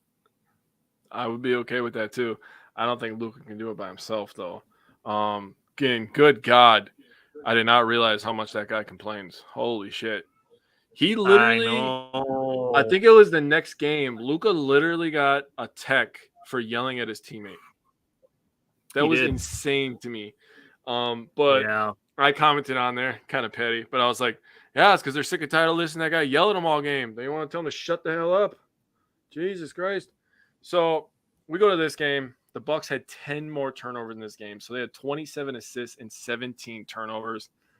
That was something I didn't enjoy. Still 19 to 23 from the free throw line compared to the Mavericks, 10 for 24. I know Tyler is going to have a fucking 6 stat for this. So I'm just going to leave that be what it is. So when you go to playmaking, the game before against the Kings, we had 7 players with at least 3 assists. In this game, we had 5 players with at least 3 assists. Giannis Drew, Chris, Grayson Allen, the same 4 from the starting lineup, just not Brooke Lopez. And then you add in George Hill again. Like I said, this guy's been consistent for us, just making plays. He comes in, he makes big-time threes, he makes the right pass, he's running the lanes correctly. I mean, him and Chris had a little mishap at the end of the quarter.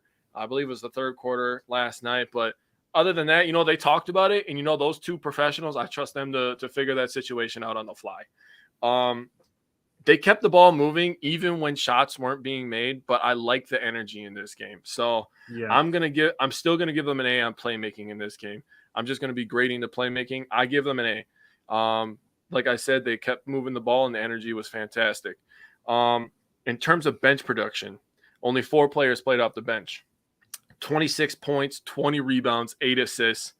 The bench is only gonna get deeper, which is fucking scary. Yeah. I'm just going to say it. I know that everybody's talking about it in national media as well. The Bucks or Celtics are winning the title. As much as that hurts me to say about Boston, Boston is a fantastic basketball team. Talk a lot of shit to Celtics fans this year because I know that they're our biggest threat for a title. Plus, I kind of like the little rivalry feel, kind of why I talk shit to the Bears fans, They're still our biggest rival, even though that they're dog shit. But in this case, the Celtics are our biggest threat for the title this year, as it stands right now. They're definitely on a collision course. That Christmas Day game is going to be massive. So bench production is just going to continue to get better. We had 44 points in the paint. The Mavs had 48. That is the same as the Kings. It seems like they're going to be giving up somewhere around that 45 to 50 every game. So as long as you hold the 3-pointers down and we give up 45 to 50 in the paint, that seems to be livable. I mean, the Bucks are averaging right around like 46 points per game, right? Allowed in the paint. So that's pretty much on par with our average. Matt said, which means the Blazers could win it all. Technically, they could. But no. Just like, I don't think the Pelicans I don't think they're ready. The Pelicans are the Cavaliers of the Western Conference. That's how I see them.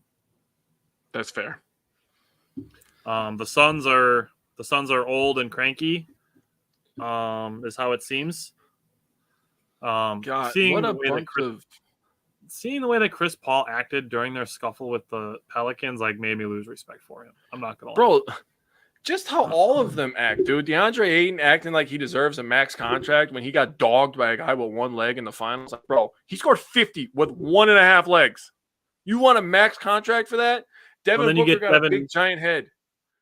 Devin Booker doing the chicken wing, and oh my god, the Suns. The fact that he gets away with that is annoying too. The Suns made the finals. They didn't even win, the son of a bitch. They made the finals, and they act like they're hot shit. Get the fuck out of here, man. That's all Matt, I know it was a joke. I know you're joking. All right. Matt, so for me, Bucks and Mavericks, literal, man. Keep going. It's hard for me to take a lot of things literally because I'm such a sarcastic person, but it is what it is. So Bucks got off to a kind of a slow start in the second quarter, and then they went on a 10-0 run. Chris Middleton scored 8 of the 10 during that run. Actually, the Bucks got down. I want to give Budenholzer credit, actually. Bucks get down 18-11, and then Budenholzer calls a timeout. The Bucks respond by going on a 7-0 run. I mean, I don't see how things like this can happen so often and people not realize the correlation between Budenholzer calling timeouts and the Bucks immediately starting to score. So there's all these conversations that I see constantly about Budenholzer doesn't make adjustments. Budenholzer never makes adjustments. And then they call timeouts and they go on runs or they get out of bounds plays and they score on them all the fucking time. And people don't draw that that's a conclusion that those are adjustments that the coaching staff is making. That's literally what it is. Mm-hmm. You just came off of the bench where the coach was telling you all the stuff that the other team is doing, and here's what you go do, and then the Bucks do those things and they score a bunch of points. Like, it's not only the players interpreting what's going on in the game. That's what coaches are for. Mm-hmm. It's obviously a combination of effort, but for people to still be questioning Budenholzer after the run that the Bucks have been on since 2018, including winning a championship. Yeah. Like, the volatility from game to game still bugs me. And, the Rockets game and the Warriors game are going to be a perfect example of that. But even closer than that are the Warriors or the Mavericks and the Rockets games. Yeah. And I will allude to it when I get to fundamental failures, and I will explain it why. But the Bucks had a lead at halftime, despite Giannis being 2 of 10 from the field. That was impressive to me. You get into the second half, the Bucks got to be better on boxing out. This frustrated me a couple times. Luka missed 2 free throws, and Dallas got a tip in. And then right after that, they went on a run, and they opened their lead up to 12 points. Mm-hmm. So got to finish those possessions. Then we get into a point where Giannis just goes insane. The Bucks literally went on an 8-0 run in 1 minute. No, I know. We were freaking out, bro. That was crazy. Bucks on an 8-0 run in a minute. And then Giannis' 30-point game streak comes to an end. He gets his 6th foul. He falls out on Tim Hardaway shooting a 3, which you got to be smarter than that. Mm-hmm. And Tim Hardaway goes to the line for 3 free throws and misses all 3. All 3. Mavericks is a team, like Jake said, were 10 of 24. They were 7 of 15 in the fourth quarter. Yikes. Oh, no. That's terrible. So I got that. That was the second most free throws they've missed in a game this season. Mm-hmm. They just missed 15 against the Pistons about a week before, and they lost that game in overtime. Yikes. Free throws win games. All right. They do. So, 2 things I want to get out of the way quick. Drew Holiday, 17, 7, 6. Middleton, 19 points, 3. Second most. Yeah, second most. They missed 15 in a game, too. 19 points, 3 rebounds, 5 assists for Chris Middleton. Giannis had the 28 and 10 and did have 7 turnovers. Obviously, offensive fouls come as turnovers. So when you look at last night's game and you see Pat Connaughton had 4 turnovers, 2 of those were offensive fouls by Connaughton. But yeah, I know, Matt. You'd think 14 missed free throws would be anybody's most in a game. But yep, Dallas would like to raise you 15. And I'm going to say it.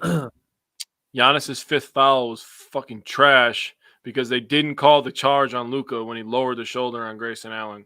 That was bad. That was trash. Did you see the shot of Cuban after Hardaway missed all 3 of those? No way, I didn't see that. Oh, that's funny. Me and Tyler we did the Packer show, and then we were watching the game. We were messing around on our laptops, trying to learn some shit. And we were watching the game. We both talked about Cuban. We're like, oh God, we just love Mark Cuban. It just sucks that he owns the Mavericks, and just because of Dallas, you hear Dallas, and you're just like, ick. Yeah. If I could disassociate Mark Cuban from the Dallas Mavericks, like other than that, he's like a great person. Oh yeah, he's phenomenal, especially as a businessman. I mean, the guy's got the money to show for it, and he's like a legit good person too. So like, he's got that. Like, he started the prescription program where people can get their prescriptions and stuff cheaper. Like, like all the power to Mark Cuban, but quit being a dick at Mavericks games. Yeah, for real.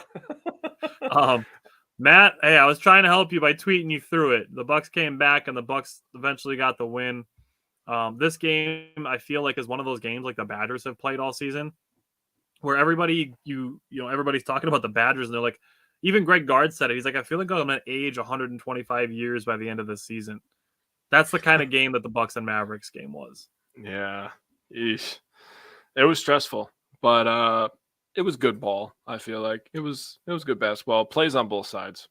Matt said Cuban is an alum of the school I work for. He's like, I work at IU now and went to grad school there. Nice. How annoying was it, though, that they showed the freaking Luka dunk like 10 bazillion times?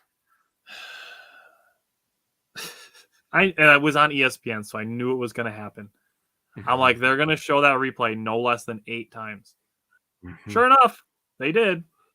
Yeah, they had to get the angle, up his shorts too. They had to get all the angles. So that I think ESPN is pretty far up the shorts of Luka Doncic already.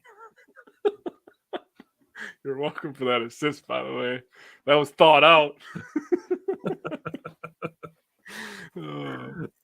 We had fun. It was funny to me. So hey, Bill, we had to bring it up because when the game was over, I clipped Luka yelling, and I put that was how we felt after the Bucks won.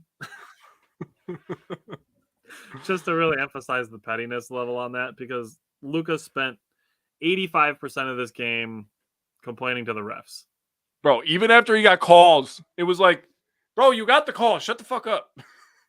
Come on, and man. That's something I don't respect Trae Young for doing, and now Luka was doing it too. It's like, dang it, I actually liked Luka before that. I know. And it's like, now I like him less. But I will say his interview after the game made me feel a little bit better. He was talking about how it's amazing that Drew has never won a defensive player of the year because he's so good on defense. He gave a shout out to Giannis. He said, 28 points, we kind of stopped him, but you don't stop a guy like that. And then before we move on to the Rockets game, shout out Chris Middleton for knowing the final play. Shout out Chris Middleton for talking about that switch. I want to give Chris Middleton credit for the defense that he played on Luka in the fourth quarter too. Yeah. Because he actually stopped Luka 3 different times on the same possession. Like, Luka was trying to get by him. He couldn't get by him. He had to pass the ball back out, tried to post him up. He got pushed back out more. And then he tried to drive by him again, and he couldn't get past him. And he had to pass out to Dinwiddie, who had to take a desperation 3 at the end of the shot clock. Yeah, Matt, who knew Chris Middleton's pretty good? I've only been saying it for 7 years now. I still remember at one of the jobs that I used to work at that dudes were like, "Oh, I'm not sold on Middleton." I've been saying it for seriously feels like 6 years, 7 years now. I got Jake to come around on him, so I got that going for me. And you know what? Since we're having this conversation real quick, I saw somebody make a post, and they were talking about I will not talk bad about Middleton until he literally cost us a championship. And I commented, I was like, Toronto 2019. I really feel like we would have won that finals. I do. I know that things would have been different, and I'm not saying that KD and Clay would have got hurt at the same time, but the Bucks that year were really, really fucking good. Middleton was starting to hit stride. Giannis was the MVP. I mean, who knows what would have happened? But I will say, when I sat down, without judgment, and I watched Chris Middleton play basketball, I was like, he's got game for sure. My criticism is uncalled for most of the time, and I had to check myself, man. Chris Middleton's a baller. So, you bring up Toronto as that being a series that potentially cost us. Chris Middleton is also a Boston Celtic killer. That is very true. Since the moment that he hit the 48-footer with 0.6 seconds on the clock to tie the game and send that game into overtime in that series, Middleton's just been the Celtics' nightmare. Yeah, that was fucking sick, bro. I'll never forget that. I was like, oh my God. I was running around my house. I was like, let's go. I know. I lost it. And Matt, that's a perfect way to say it. People are still trying to confirm their priors. That's a great way to say it, and it applies to so many things. I can think of 4 things off the top of my head that applies to. Yeah. You want me to name them? I can name you 4 things off the top of my head that people still attach their first expectation years later. I mean, Graham Mertz is on there for sure. Graham Mertz is number 1. Jordan Love is on the list. You could put Chris Middleton on the list. And then the other thing I would put on the list is that the Brewers never spend money. No, that's fair. The Brewers have literally been the last 2 seasons, their highest payrolls. So in 2021, they had their highest payroll ever, and then they did higher in 2022. Middleton is just Michael Jordan light, playing with an amplified version of Shaq. At least that's how I like to see it. I mean, I've seen worse comparisons. I'm not going to lie to you. Giannis is definitely amplified Shaq with better ball handling. I'll agree to that part, but I don't think he has quite the footwork that Shaq did. Shaq's footwork was so nuts. If you add in the Euro step, he does. All right, fine. And Michael Jordan light, I see it just because of the mid-range. Chris Middleton's mid-range is nuts. That's fair. But Jordan could literally get to the teeth of the defense and score. He was he was like a shorter Giannis, where if he got in there, it was a bucket. Yeah, he's a better slasher. That's fair. He's just on more top athletic, of being good. but Middleton's gotten better at going to the rim. Like last night's game, he had that sweet, yeah, he had the lefty spin, and then he went to the other side of the rim and put it in with his left hand. I was like, ooh, that was nice. That was sick. All right, so you were starting to touch on it that Chris Middleton knew. Yes, Matt, the Brewers made a trade. They acquired Owen Miller. He's an infielder. They got him from the Guardians for a player to be named later. Okay. So we'll definitely be looking at that. We're looking at doing some Brewers content probably on the 28th of December. We're going to do some Brewers stuff that day. And yes, Bill, Chris is the perfect opposite of Giannis. Giannis rules the paint. Chris has the mid-range. And Chris can hit threes. He was showing that last night too. But I want to get back to the end of this Dallas game where Middleton, Drew, and the Bucks coaching staff identified the play that the Mavericks were about to run. And even Luka caught on to the fact that the Bucks caught on to their play. And Luka's looking at his coaches, trying to get them to change the play or just to switch it. He tried to get Christian Wood to switch with him, but Christian Wood wasn't looking at him. And the Mavericks had no timeout, so they couldn't call a timeout to reset something else. It was, I forget what the Twitter page is called. Let me get it. I want to give credit to it because they called it out perfectly. Half court hoops. That's what it is. They broke it down so well where they talked about Dallas running this play where they set a high screen. They screen down from Christian Wood to Luka Doncic. And when the Bucks called this out, they realized the play. Chris Middleton started on Luka and Drew Holiday started on Christian Wood. So that way when they screened, all they had to do was switch, and then Luka was forced to shoot like a 35-footer, and he didn't even touch the rim. The other thing I want to point out on that is that Christian Wood was trying to push Chris Middleton into the paint, and Chris Middleton stonewalled him. He couldn't get past Chris Middleton. No. Like, I was like, damn, okay, Chris Middleton just standing up to Christian Wood. All right, I like to see it. Now, are you ready for a perfect transition from the Mavericks game to the Rockets game? I am ready. Fundamental failures is the transition. Now listen to this. Points off turnovers in the Dallas game, 14. Second chance points in the Dallas game, 16. Missed free throws, 4. 40. So a total of 34 fundamental failure points in the Dallas game. Now, Houston game. Points off turnovers for Houston, 18. Second chance points, 12. Missed free throws, 4 again. 34 fundamental failure points. Here is why context matters in sports. This right here is the perfect example is looking at these two games. The Bucks scored a difference of 14 points in these two games. They won one. They lost one. They won the game against a better opponent and lost the game against a team that's at the bottom of the Western Conference. Perfect example of why context matters in sports. It's also a perfect example of why there is not one statistic that can perfectly explain everything in a game. So I have my fundamental failures thing that I made to determine how well teams were doing the three biggest fundamentals, in my opinion.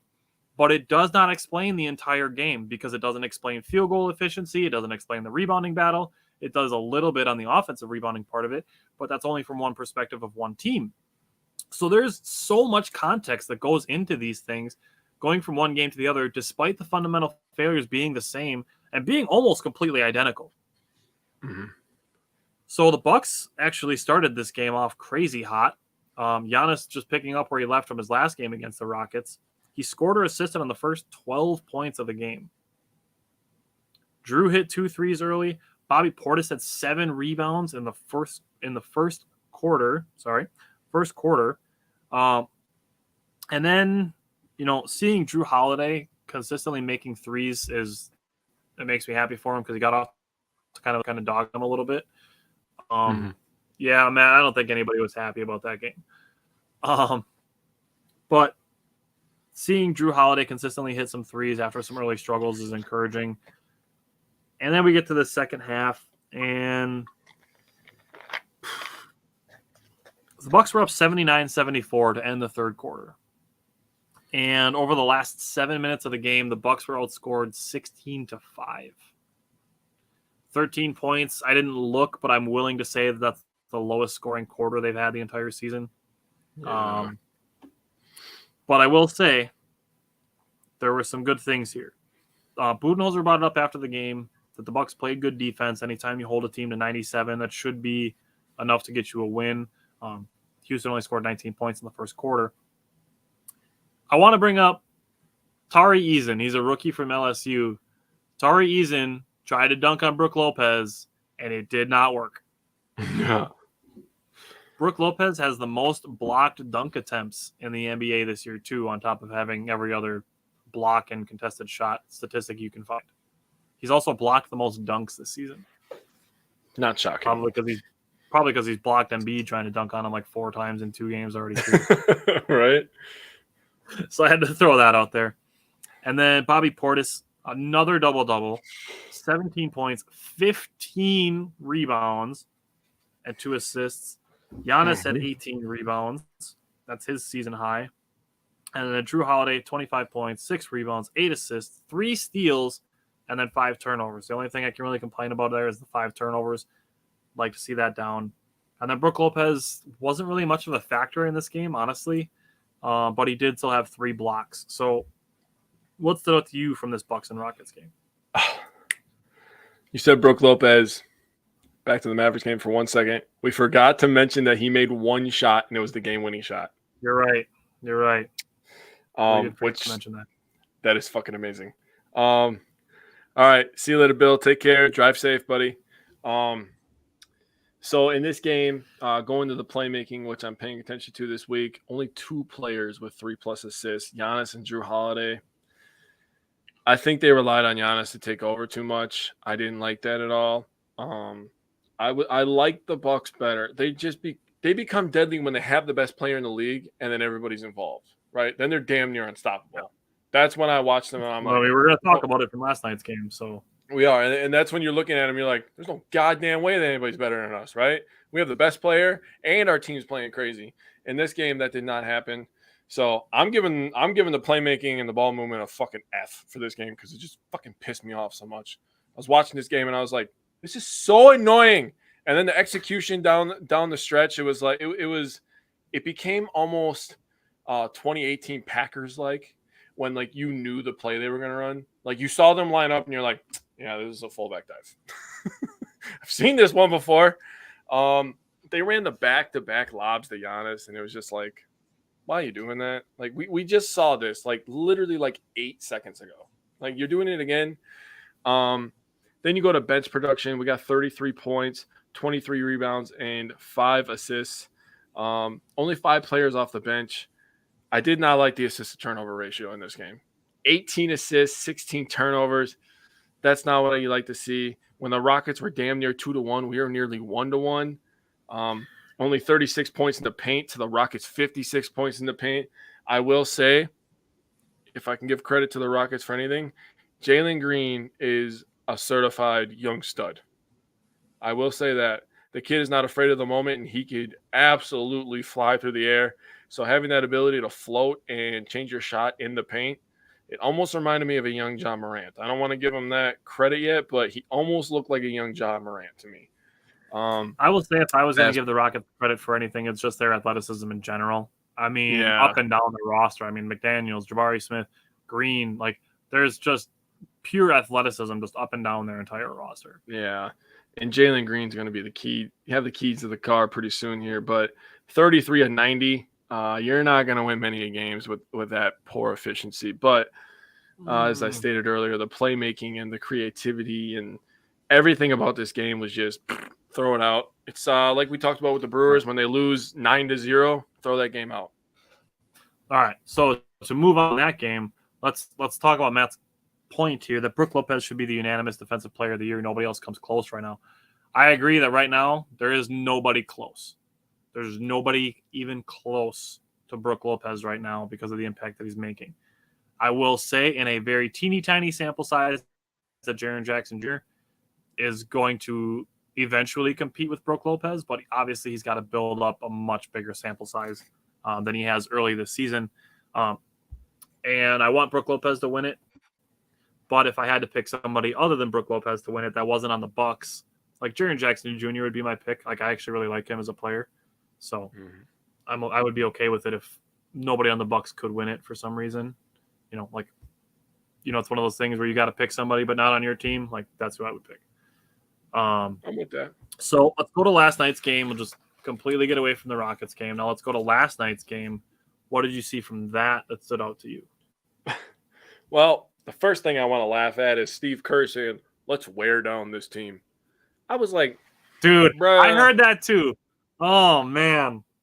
I'm like, you have nobody going to wear us down, bro. You want to wear down the Bucks, you got to wear down Giannis. And you ain't got nobody over there worth a damn wearing down Giannis. Dude, you got to wear down Bobby Portis. Nobody can do that. True that. The only player I will give credit to that I think could literally consistently for a series is PJ Tucker. That's the only one. Oh, man. Just because he talks and he plays that physical brand of basketball for 48 minutes. That's the only guy I'm giving credit to. PJ is an absolute dog, and he could probably wear down Giannis. He would wear on Bobby Portis a little bit too, but that's the only guy I'm naming. There ain't nobody else. I don't care. I mean, unless you're throwing in cheap shot Embiid. That still annoys me. On your point about nobody can wear the Bucks down, it stood out to me pretty apparently with, again, the amount of complaining going on. If Stan Van Gundy is saying there's a lot of complaining going on, that there's a lot of complaining going on.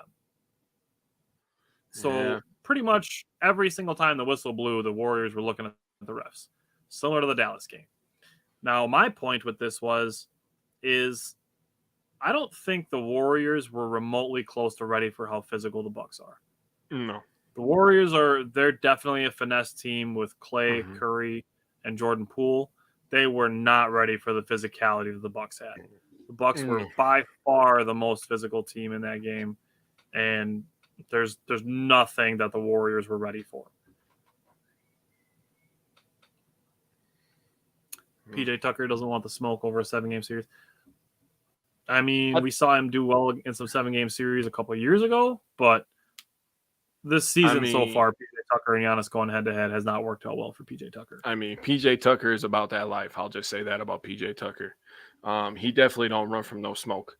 Dude, he literally was guarding prime KD. Bro, prime KD was giving him fucking shot after shot, and PJ just kept coming back. So I will never disrespect PJ Tucker ever again. On that note, what did I see? I saw the Warriors hit 20 3-pointers. That is 60 of their 111. And I know they shot 50, but if they don't make all those threes, they're absolutely getting shit canned in this game. That's what I think. Imagine they miss 2, 3, maybe 8 more of those 3-pointers because we know DiVincenzo isn't cashing those all the time. Who the hell was that rookie that came in the game? The two-way player, forgot his last name. Lamb. Lamb came in the game. He hit 2 or 3 of them. I'll just say this: they don't make those shots, they ain't competing with us. They only had 37 rebounds. We had 55 of them boys. You want to look at one thing, and Tyler was talking about physicality. You look at rebounds when you want to talk about physicality. Who is the and I understand that some of them are long rebounds and shit, so it could be misleading. You can make a case for that, but most of the time it's just who the hell wants it more. And Bobby Portis and Giannis and I want to give and you brought it up earlier. I want to give credit to Pat Connaughton. He had another big one in this game where looks like it was going to be a rebound, 2 Warriors right there. And Pat comes over and just slaps at the ball, and it ends up finding Bobby Portis, who grabs it and puts it up for a layup. That's another hustle play that just makes me and you fall in love with Pat Connaughton because he just constantly makes those plays. Him and Bobby are constantly just around the ball, making plays with their hands and their effort. It's kind of why we fell in love with Javon Carter as well. But when you talk about bench production in this game, 51 points from the bench. 24 rebounds. Still. 24 rebounds and 7 assists. 8 players, because we had to pull the plug, played off the bench in this game. And in terms of playmaking, 4 players had 3+ assists. Giannis, Chris Carter, and again, our boy George Hill, again with at least 3 assists. And you're like, 3 assists, that should be easy. Well, George Hill and Carter played limited minutes, and they still found a way to get 3 assists. That tells me that the ball movement was fantastic. People were getting to the rim. They were cutting. People were moving. They were active. The energy was high. And making open shots is a big part of it too. Yeah, this is exactly what I expected after a dud of a game against the Rockets. You sandwich a couple good games around that Rockets game, and that's what you get from the Bucks. That Rockets game is definitely the outlier. So in terms of that, I was very happy. The Warriors, and I said this last year and people were laughing at me, the Bucks would slap the shit out of the Warriors in the finals. And I will stand on that. And after they do it, we're cutting this. We're at 145, probably around 30 seconds. We are cutting this shit. And I'm going to post that shit everywhere because I said it first. We would slap the living shit out of the Warriors in the finals. I really feel that way. I saw some Warriors fans complaining about the refs, and I'm like, bruh, like you lost by 17. Like, find a better excuse. He's like, it's hard playing against the Bucks and the refs. And I'm like, the refs didn't make Curry shoot 6 of 17. The refs didn't make Jordan Poole shoot 6 of 17. The refs didn't make Klay Thompson shoot 6 of 16. The refs didn't make 11 of 15 shots by Bobby Portis. The refs didn't make Grayson Allen not miss a single shot. Find a better excuse. True. And then I saw people, some Warriors fans being like, oh, we didn't have Andrew Wiggins. Bucks didn't have Drew Holiday. Come on, man. So, going into this, so Golden State jumps out to a quick 7-0 lead. The Bucks respond with an 18-6 run.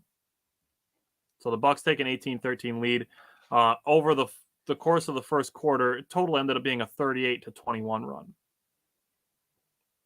At the end of the first quarter. Mm-hmm. During this game, Giannis also became the Milwaukee Bucks all-time leader in minutes played. So that happened. Ooh. Yeah, bro. Oh, dude, I got way more stats coming yet. I want to address Chris Middleton shooting a deep pull-up three-pointer with 30 seconds on the clock and 20 seconds on the shot clock. You'll hear a lot during games. You'll hear commentators say things like 2-for-1 situation. Whereas if you shoot the ball before the 24 seconds, if you shoot the ball with more than 24 seconds left on the game clock, it essentially guarantees you another possession in that quarter. So that's why Chris Middleton took a deep three, 2 steps behind the 3-point line, just kind of jacked up a 3, because you're still guaranteed another possession by shooting that shot with 30 seconds left. It guarantees you about 6 seconds on the other side of the other team's possession. Now, I want to address a second quarter sequence that went like this. Dante DiVincenzo shooting a 3-pointer that Pat Connaughton sends 12 rows deep. Followed by Giannis Antetokounmpo going 1-on-4 and dunking on them. Oof. Followed by Klay Thompson being run off the 3-point line, trying to take a scoop layup that Brook Lopez sent 11 rows deep. That shit was awesome, bro. That might be my favorite sequence of that game. You go massive block, dunk on your whole team, and another massive block. Dude, I was literally laughing, and I'm watching this with my son, and I'm like, oh my God, I can't believe he blocked the 3-pointer. I'm like, oh my God, he dunked on the entire city of San Francisco. I'm like, oh my God, he just made Klay Thompson look so small. And my stepson just keeps looking at the TV like, what is happening right now? He's like freaking out. And I'm just like, dude, that was an amazing sequence that just happened. Yes. So the Bucks missed a couple of mid-range shots. Golden State kind of cut into the lead a little bit. And I want to give Wesley Matthews credit for hitting a 3-pointer because it's not going to go noticed, outside of the box score. Is that was an opportunity for Golden State to start to make a bit of a run. Mm-hmm. And the Bucks were missing some shots. Golden State was getting a couple scores. And then Wesley Matthews hit a 3. I think it made the lead back up to 8 points, I believe, at that point. And then the Bucks finished the first half absolutely fantastic on a 6-0 run going into halftime. Actually, after the Bucks took that lead in that early first quarter run, they did not give the lead back. So they led almost the entire game, except for the early lead that Golden State jumped out to. You get to second half, the Bucks go on a 5-0 run coming out of halftime. And then it started to get like Giannis getting the paint. Giannis was getting to the paint. He was scoring in the paint. He was distributing well when he got to the paint. I think at that point, it turned less into Giannis taking what the defense gave him and more into Giannis trying to get some jump shots on in-game rhythm. Bro. Kane Pittman from the Locked On Bucks podcast said that he thinks that if the game was closer, that Giannis wouldn't be shooting those. And I do agree with that. He would be, trying to get to where he scores best. Did you have a thought on that real quick? Or Yeah, dude, we played the defending champs, and Giannis was using it as a fucking scrimmage, bro. Like, are you serious right now? And the one he made was like the hardest one that he took, too. He took one with a hand in his face, and that's the one he made. And then he goes, finally. I'm like, you jackass, we're all saying that. Finally, you made one. Ay. That guy, I tell you what. So, 22 turnovers is sloppy. Yeah. And the Bucks scored 92 points on Sunday. The Bucks hit 92 points on a George Hill free throw with 2 minutes and 31 seconds left in the third quarter. Yep. Now, I do think, too, that the Bucks not only won this game with their physicality, but also their versatility. You look at the Warriors, there's not a lot of versatility on that team, honestly. There's guys are either three-point shooters or paint players or defenders. Yeah. Taking those guys out of their boxes, it made the Warriors look uncomfortable. Now, you ready for some good stats? I'm going to throw out the totals. Giannis had 30, 12, and 5. Chris Middleton had a season-high 20, 4 rebounds and 3 assists. Grayson Allen was 6 for 6 from the field, 2 for 2 on threes. He had 16 points, 4 rebounds, and 2 assists. Bobby Portis went crazy, had 25 and 11 of 15 shooting and 11 rebounds. We have football fan watching. He's just football fan. See that. All right, here we go. You ready for some nuts stats? Yes. Players not named Giannis Antetokounmpo. So you take out Giannis's 9 for 26, and this is everybody else on the team. 36 of 56 from the field. 64.3% on field goals. Yeah, that's insane. 11 of 23 on threes. That's just under 15%. And then Giannis was 11 for 17 at the free throw line. You take that out, which 10-second violations count as missed free throws. So Giannis had 6 missed free throws. Technically 4 if you don't count the 2 10-second calls. Now, the rest of the Bucks outside of Giannis were 15 for 15 at the free throw line. I told you I was watching the Magic stream last week, and one of the things that they said is this Bucks team is an elite free throw shooting team. Don't let the numbers lie to you, because outside of Giannis, everybody on this team is capable of shooting a very high elite number. They said everybody on this team probably shoots 80 to 85% or better outside of Giannis. Yeah, Bobby Portis is at like 70, 78, something like that. I mean, still, when you follow Bobby Portis, you're like, shit, that should be 2, Right. And he's a good shooter from everywhere else, so you'd expect that he's a good free throw shooter as well. I wanted to pull something up. So, okay. The Bucks scored 128 points on a night where Giannis was 9 for 26. Think about that. And he still scored 30. So when Matt was talking about, he's like, if Giannis plays well, he scores 50. Let's just say he scores 40. Let's just say he scores 40 on some better efficiency. That means the Bucks would have scored 138 points last night. without our starting point guard who can drop 20 to 30 on any night. And then we're talking about a team that's in the top tier defensively. Not on the road. Please explain to me how the Bucks are not the best, if not second best, and I still think they're the best team in the NBA. Oh, they're easily the best. Not easily. Let me watch my words. They're the best team, in my opinion, because of their versatility off the bench and with their starters. Yeah. We could play so many different ways. We could play big lineups, small lineups, ball handling, three-point shooting, defense, and we don't even have all our goddamn players yet. And some of our players aren't even shooting good right now. Like, this is a problem. Not for us. It's awesome for us. We are a legit problem. And I saw a video last night, and God, I just hate Marcus Smart. And I talk about him all the time because I hate him so much. So Derek White was trying to take a charge, and it just looked sloppy. And Westbrook fell over and blah, blah, blah. And it just looked stupid. And then Marcus Smart was going to go get the rebound. And he went like this, and he saw Anthony Davis behind him. So he was like, oh, I hate him so much. Like, how you feel about James Harden is how I feel about Marcus Smart. Like, I just have a passion for him where I'm just like, you are horrible. Let me say this for being good on defense. Let me say this because I feel like it's going to apply to you.